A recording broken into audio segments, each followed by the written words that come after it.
All right, let's talk about Lumix, Real Time LUTs, and film green or color grading apps like Dehancer. I think it's a really cool tool. By the way, they even have a new desktop beta app where you can load in your pictures for now and create a stylized look from it. They have all the usual tool sets there. They have the color profile. They have the film profile where you can select a type of film. They have the film developer, film compression, the expand, the print, where you could change the paper. They have the color head, all the usual tools. And of course, what everyone loves is the film grain, where you can select the type of grain you want. The only thing missing right now is the LUT generator, but they're gonna put that in a future update. They have to. It will be easier to just put a picture in here, create the look you want, load a LUT, bang, you're good. But yeah, this is the Dehancer desktop app. It's really cool. So let's talk about LUTs. Again, I like to get my look in camera. It just saves me time where I don't have to do all this extra work to color grade. Because, editing, while I do enjoy it when it comes to my work, I still want it efficient and I want less of a headache. And color grading can be annoying. So I like to tweak the color settings within the camera, change the contrast, the saturation, all of that, and save it as a preset and go shoot. So now with the real-time LUT, as I take a picture, usually I would white balance for the environment to make sure it's perfect. Take that picture and load it into Dehancer, create what I'm looking for, and then generate a LUT, and then transfer that to my phone. Use the Lumix Lab app to transfer that LUT into my camera. And then I assign it to my real-time LUT, and I go out and shoot. And the other day I went out and shot some footage just to test out some of these features in Dehancer because I've been using another app to get the look. It's a little simple, but the look is good. With Dehancer, I see there's more options. I could really get to the nitty-gritty, which, is cool. So I developed the look that you see here. I was trying to see how, unique I could get an image in a real-time LUT to look. So I kind of exaggerated some of the colors here, like the red and oranges. The reason being, I wanted to see how the camera itself processes these colors. Because for some reason, the LUT looks a little different when you grade it on the computer compared to that LUT getting burnt in on the camera. I don't know what it is. If anyone has an explanation for that, let me know. But the LUT looks definitely different on the computer when you process it through like Adobe compared to the camera itself. And when I look at some of the old films, a lot of them have this saturated look. I saw a clip the other day with Dorothy Dandridge, and she was singing, and the colors were so vibrant, and it was film, of course, and the grain was there, but the images still looks sharp.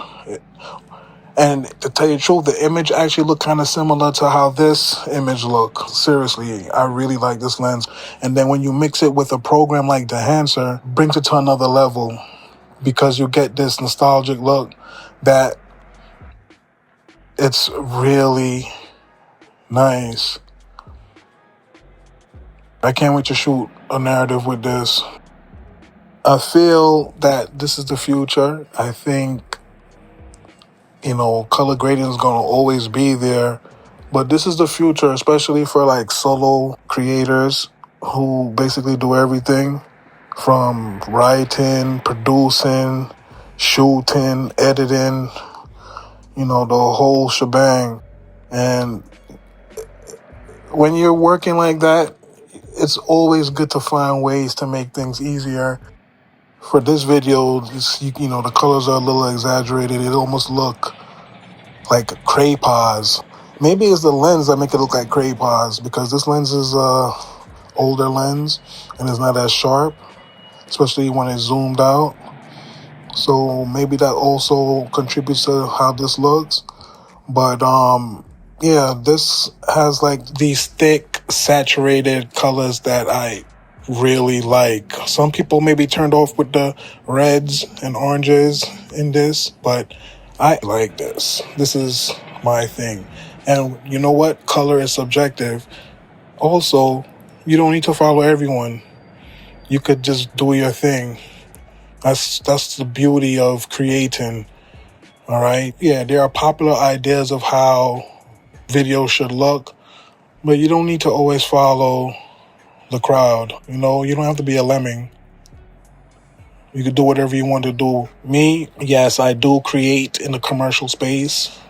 I guess I'm in like a little transition area where I want my thing to really stand out from everyone else's.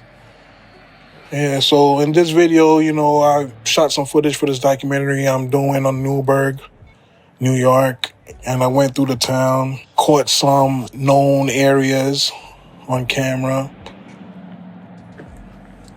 and I think it came out nice. Some of these shots, I was really surprised, not because of my abilities, but of the lens. The lens is an older Lumix 14 to 140, and it's not known to be sharp at all, and it's a variable aperture, so when you zoom out it gets darker. And another thing too, the bokeh, while you can get it, it's a little bit more difficult to get it because of that variable aperture.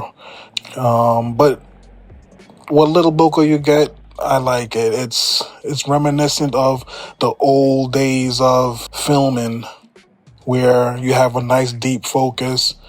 You get to see your environment. You get to be immersed in a different way to just blurry all the time, which I find really annoying. And again, that's a personal taste. A lot of people out there, they prefer that. Me, not so much. When I first started, yeah, I definitely enjoyed that blurry look. Now I enjoy deep focus. And look at the movies from back in the days. A lot of them are deep focused. And that's where I draw my inspiration from. Okay, that was just a video to show you how I'm using Dehancer with Lumix's Real Time LUT feature, where I create the look inside the app, export a LUT, put it into the GH7 as a real-time LUT so I could capture the image in real time. If you like this video, I have some more coming up, and a detailed look in the new Dehancer desktop app and other lenses and other cameras, because I got a slew of cameras, but right now I'm really feeling how the GH7 is cooking up these images for me. You know the usual YouTube ask: like, subscribe, comment, blah, blah, blah, blah, blah. Let me know, do you think the Dehancer is worth it? And how do you feel about the Micro Four Thirds system? Catch you later.